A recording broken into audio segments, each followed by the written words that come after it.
Alright, with our turbo tubing back in, I want to get a few pictures. Our diameters here, or I could write them down, but you know, technology. Black and dead, black and blue. The black of down and rock against you American government. Black and dead, black and dead, black and blue. I want to get a lot of measurements and probably draw something, because finding the correct radiator hose is an absolute pain in the... Got a couple of hoses from our local Napa. It's a shame that they're not cheap. That doesn't look good. That kind of is doing something, but then it goes the wrong way there. If that clocked over that way, that would be getting us closer, but let's go with that one. And then this guy isn't really helping us out at all. Yeah, might be something there, but we have to start cutting on this in order to figure it out. So let's get to cutting and figuring it out. So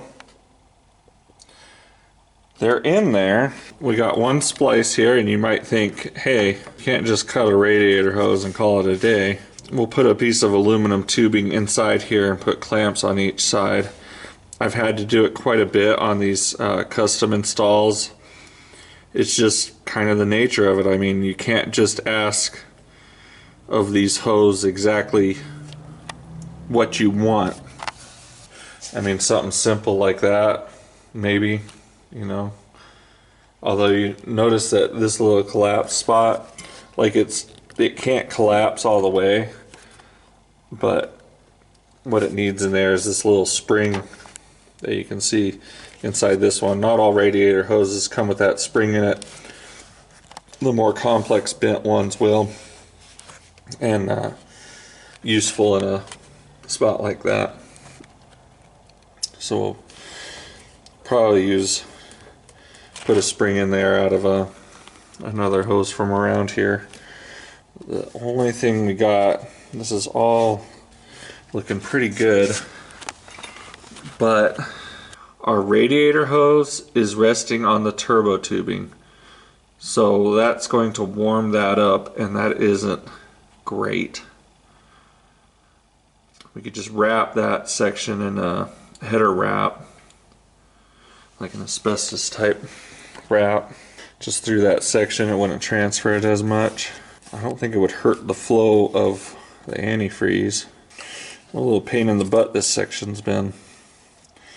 And our frame is here, so we don't really have anywhere to go. Even if we were to do a different tube here, we don't really have anywhere to go. It has to sit about there to be off that belt.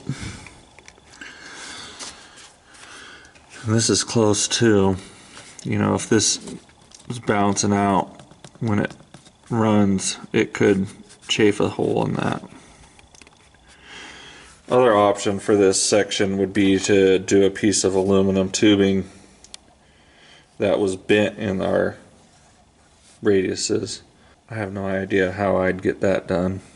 There's probably somebody out there that can do it, but it's not this guy.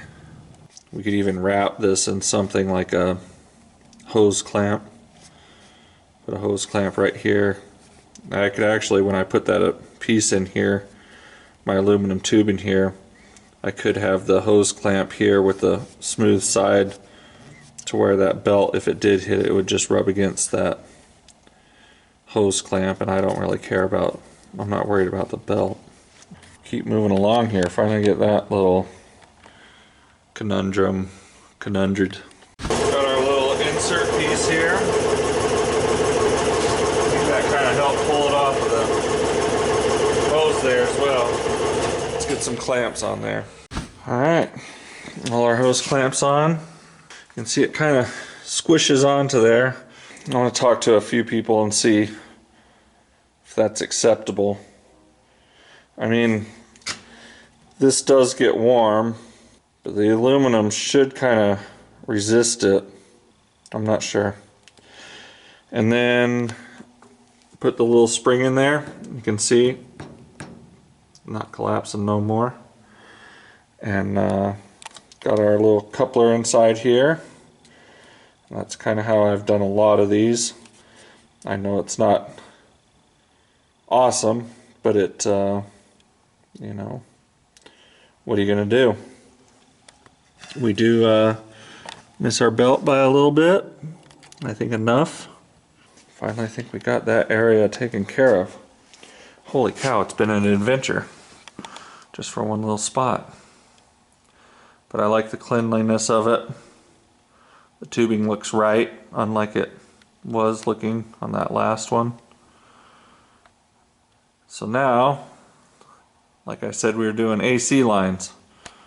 I thought I'd be to it a little earlier than right now, but what are you gonna do? Black and dead, black and blue. The black and down, the market issue, American government issue. Black and blue, black and blue, black and blue.